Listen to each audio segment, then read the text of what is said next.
Now, I've given this piece of advice before. Don't watch more of the news. Don't watch more of anything that is distressing than you can lift from yourself within 20 minutes after you have stopped exposing yourself to it. And if you can only watch 3 minutes of the news before you have enough of a load of reaction that it will take 20 minutes to get back into your peace, then turn off the TV at the end of 3 minutes. If you can watch it for an hour and it still only takes you 20 minutes to get back into your peace, watch it for an hour if you are so inclined. But do not expose yourself to that which overwhelms you. Because when you're overwhelmed and you're out of your peace, you've lost your capacity to be the agent for change. That is what everyone is crying for.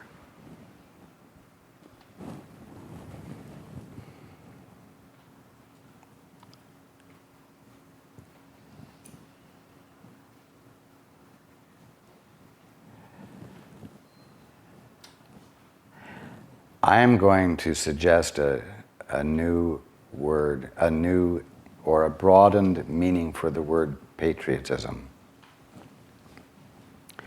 Patriotism is a pride that a group holds,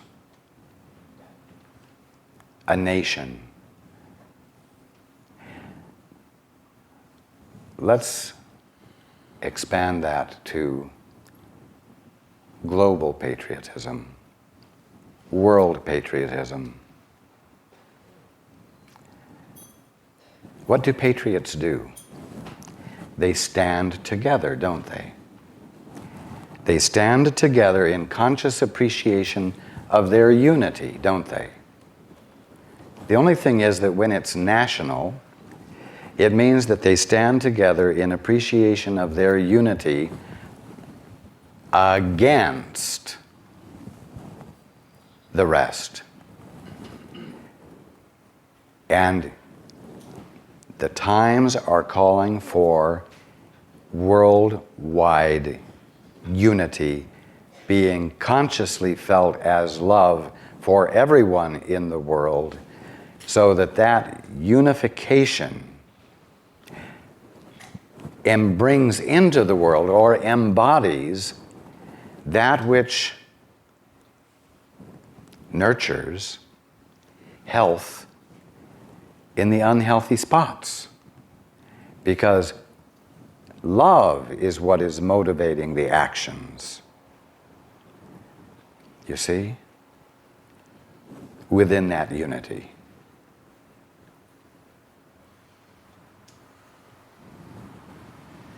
Love is that which recognizes.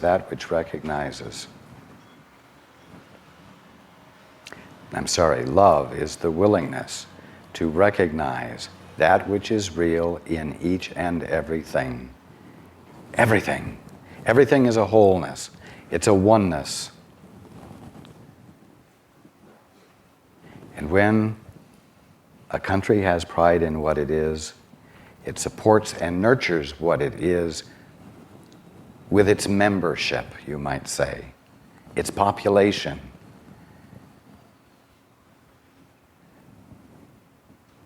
The events on September 11th were something the whole world felt. Because it was an attack on peace, not an attack on the U.S. And it was an attack that the whole world felt. And that was its point. And so you see a unification occurring, even though there is bargaining and there are political aspects to it. Nevertheless, there is a greater feeling of unity worldwide. And everyone needs to stop being afraid of world unity. There is a fear of world unity. There is a fear of loss of national pride, of national individualism, and so on. And it's got to go. It's got to go because every single individual on the face of this globe is really the visibility and tangibility of God. And therefore, everyone together is family that no one can get out of except in their faulty imagining.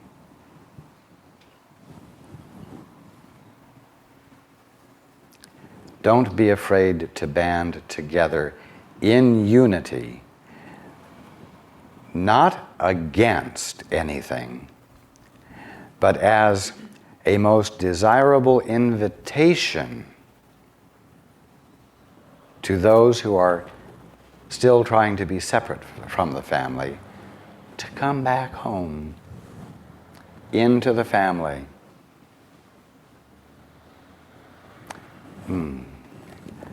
Interestingly, the fact that none of you are totally awake is because you are holding yourself separate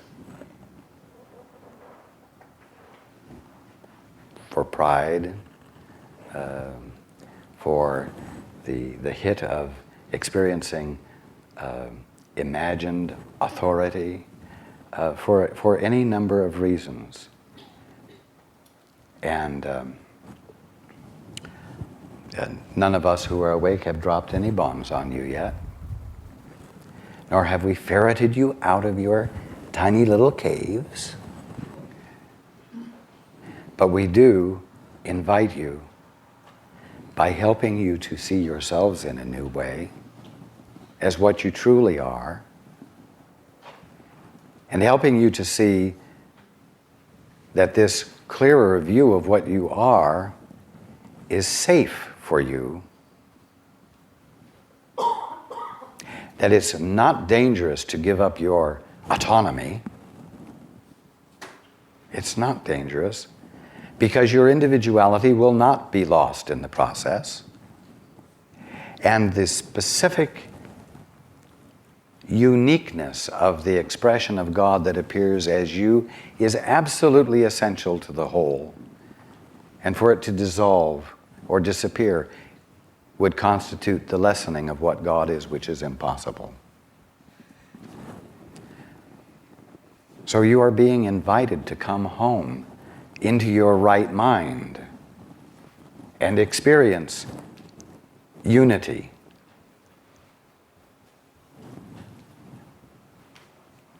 Now, some of you did really asinine things this past week. But you're still worthy of my invitation and my encouragement and my love.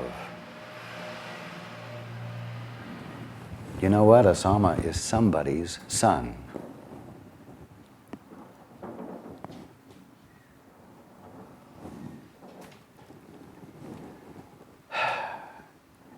Well, I know people want to forget about that. Let's not see him as too human. Let's not see him as like us.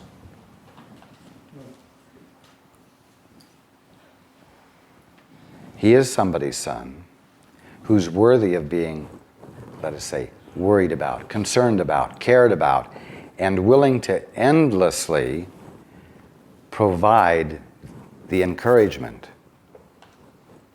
to see things in a better way and to behave in a way that works better.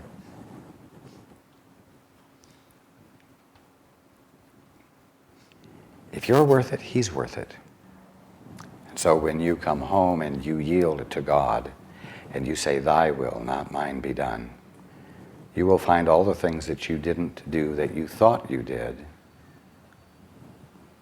brought into perspective. Either they will disappear, or you will see the unction of love that was God showing up there, even when you thought you were doing it all by yourself. And what was done will still stand to be valued. Now, I'm going to become very extreme here.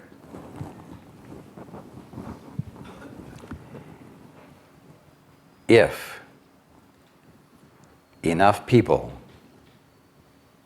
were willing to be an agent for change, meaning by that they were willing to abandon all of the feelings that they have been encouraged to have, not only by the events that happened on September 11th, but by all of the propaganda that has come forth since.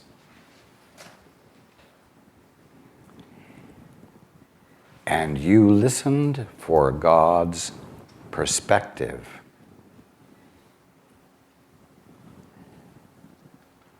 you would find the two towers there, fully present, undamaged, and everyone who had died in it at their post.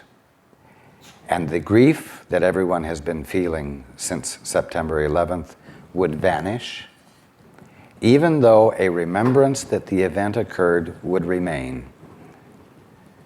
Now, I am telling you that there is no limit to the power of clear thinking. And there is absolutely no power to unclear thinking, and unclear thinking will change nothing. I am letting you know just how radical change can be as a result of your willingness to say, "Thy point of view, Father, not mine, be done. Let me see your point of view." And knowing that in doing that, you are going to have to release Osama from everything you have felt and be willing to see him the way God is seeing him. Dare to be radical, because healing is radical. Waking up is radical, which is why you're not letting it happen. At least, not letting it happen all at once.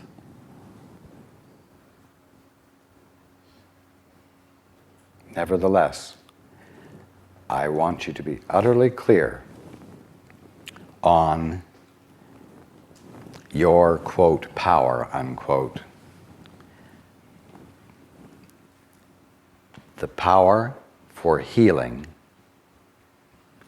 that you are able to be by saying, "Not my point of view, Father, not my reactions, Father, not my will, Father, but thine be done. Let me experience what it is. I will set aside all of my reactions. I will set aside all of my extremely justifiable hurts and griefs and anger about all of this, because I know it will not heal a thing, and I am hurting from engaging those feelings. I want to know the truth that will exonerate everyone from the negative effects of one person's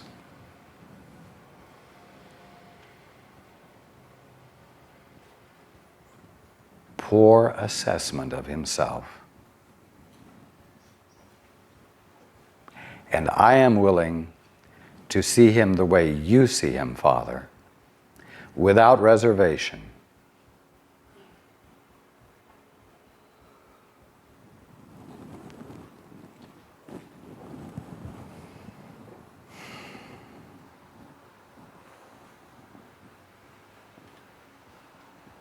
I'm willing to give up my right to have my private, personal feelings about Osama bin Laden's private, personal feelings.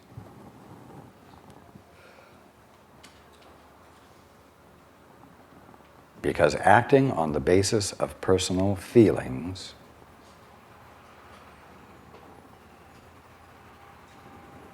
generates nothing but conflict.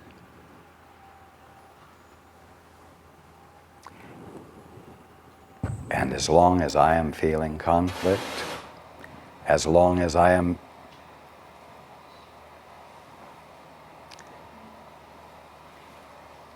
as long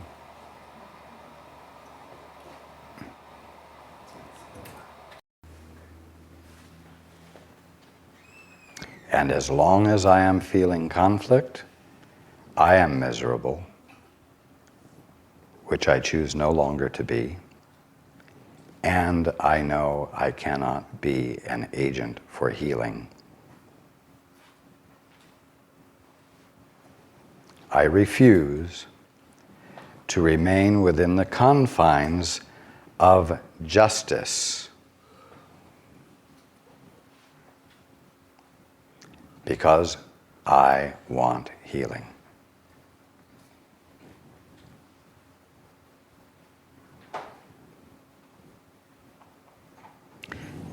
And if the Twin Towers do not reappear tomorrow,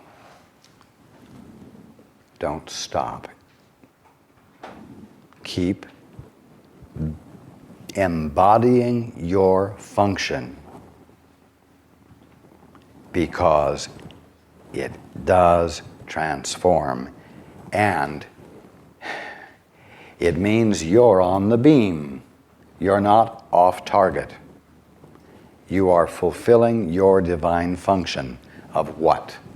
Of glorifying God by insisting upon looking for and finding God everywhere you look.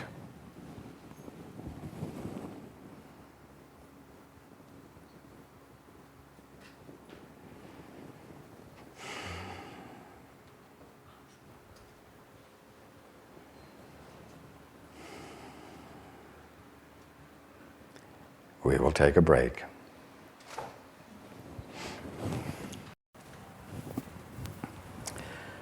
Okay.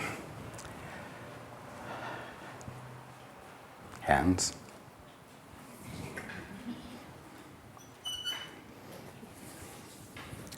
The lady, if somebody will bring the microphone to her.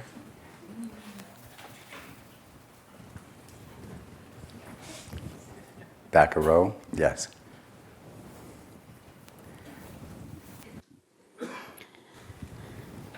I have a question that is just a personal question for me today. That's kind of a yes, but of a question I asked you 2 months ago. I had asked you at that time about my discomfort in the geographical area I was living and my job.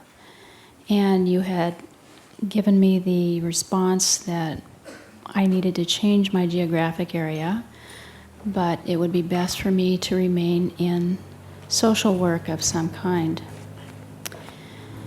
And my question now, I'm still in the same geographic area, but I feel like that's going to be moving pretty soon. But when you say social work, what does that mean?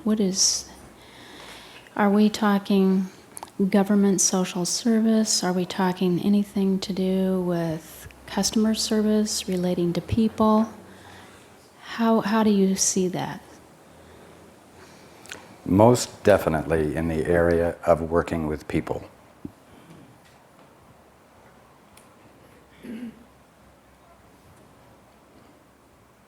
So that could be anything from being a leasing agent to working in some kind of care facility, any kind of broad range in there? I mean it in the broadest range. But I encourage you to look for an area of working with people where you are actually able to benefit them.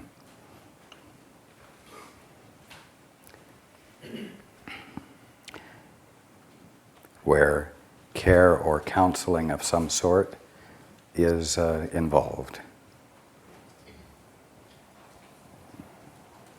Okay, so on a personal level as opposed to a commercial level. Absolutely. Okay, thank you. And I have a second question. Currently,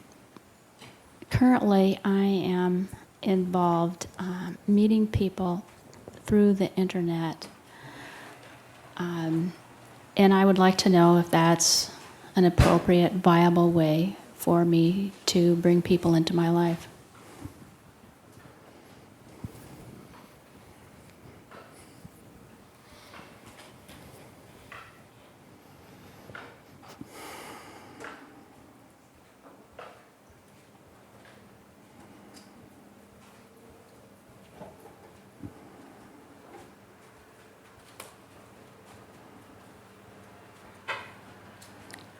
I will put it this way. It is a way. It is not an optimal way. And I would encourage you to be wise and cautious.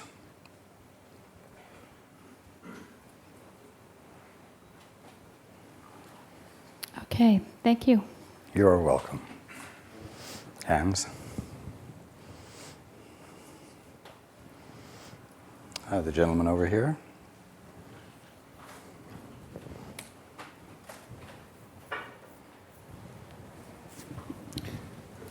Hi, Raj. This is kind of a two-part.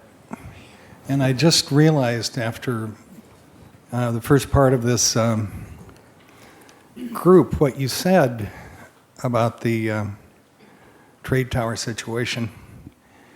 And the weekend after that event, I wasn't in too much reaction about it. Actually, I was kind of in a state of, it was surreal to me. And I kept getting this very clear thought in my mind, Osama bin Laden. And I didn't know his first name, so I didn't, And I kind of throw that thought out, like, out. And it would come up again and again and again and again. And finally, I just kind of held it there and in a state of perfection, and it went away. Is that what you were talking about then, this morning, about holding this whole thing in a state of perfection, or who he really is, or... Absolutely. So that was legit then, huh? Indeed. Okay. And I was blissy when it was happening, so I knew it was something. But I encourage you to continue, even though it isn't presenting itself within you. Mm-hmm. The news, the conversation of people around you, the subject comes up, and the opportunity to remember to witness to the very best in him, mm-hmm. which is the presence of God in him. Right. Please continue. Okay. Thanks. You are welcome. This is personal now. Sharon and I are about to retire, and of course we're looking at our monetary situation, and we've got most of our money in the stock market, but I know it's going to come back up, so I'm not going to go there with that kind of pettiness. But I kind of want to know what direction I'm going to go in after I retire, because I love to work with people and things like that, but I don't have anything that right now that I do that would bring in a lot of money, or it brings me joy to work with people, but I don't have anything. Part of the wonderfulness of retiring is that you don't have anything pinned down. Yeah, but what I'm saying is that I'm doing work right now. Yes. I want to do play and make money doing play. Good. Good. And so what do you see as completing that thought? You're not going to tell me, are you? Shaking your head like that. Well, come on, give me a hint. And spoil the wonder of it? Oh, yeah. No, I'm not. Well, then surprise me with something else, since I have the mic.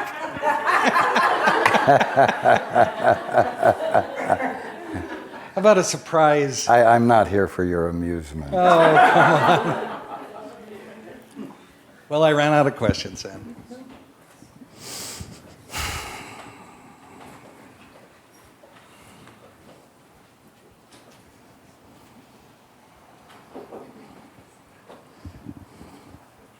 You have the opportunity upon retiring to be like a child, to wake up to each day with wonder, and to wake up with wonder as to how you can play and make money, how to finally do what you truly find soul satisfying, and find that your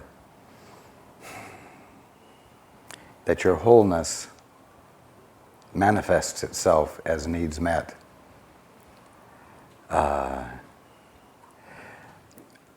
Please don't try to continue to be an adult after you retire. An adult in the sense of being in charge, having things pinned down, knowing exactly what is going to be. You know, as long as you have done that, you have deprived yourself of experiencing the wonder of discovering that there really is a God, and you weren't really in charge all along.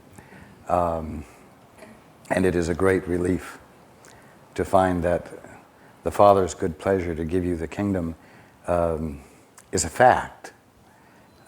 But you won't discover that if I give you a hint or show you the direction, because you won't have to be consciously paying attention to the gift, you see. All of you guys are missing out on the wonder of life because you avoid being in a place where you have to wonder. You see? You want to know instead of wonder. But what is wonder? Wondering is a state of not knowing that is open to discovery. It's a state of paying a delightful attention without having anything to be delighted about yet. That's a wonderful state of being. And then, of course, if you do this and something presents itself, don't say, now I've got it pinned down. And stop wondering. You see?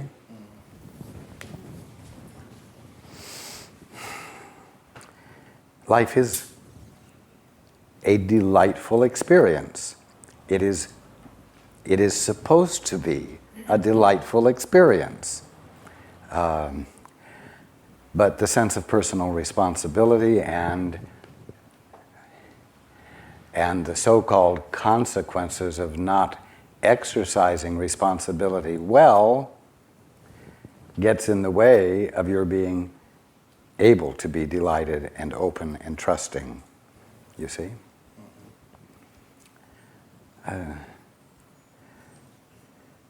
To not know and to not be curious is irresponsible. But to not know is in itself is not irresponsible. It's just that you accept the not knowing and simultaneously engage delightful curiosity. Positive curiosity would be another way of putting it. What wonderful thing is going to unfold today, you see? So that constitutes being responsible,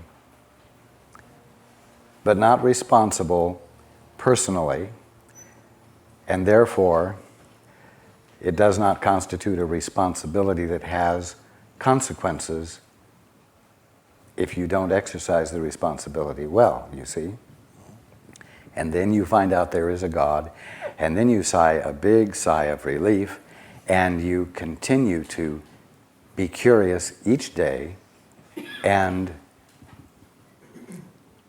begin to have a backlog of experiences that demonstrate to you that there really is a God, and you never were responsible, and guilt is a nonsensical word,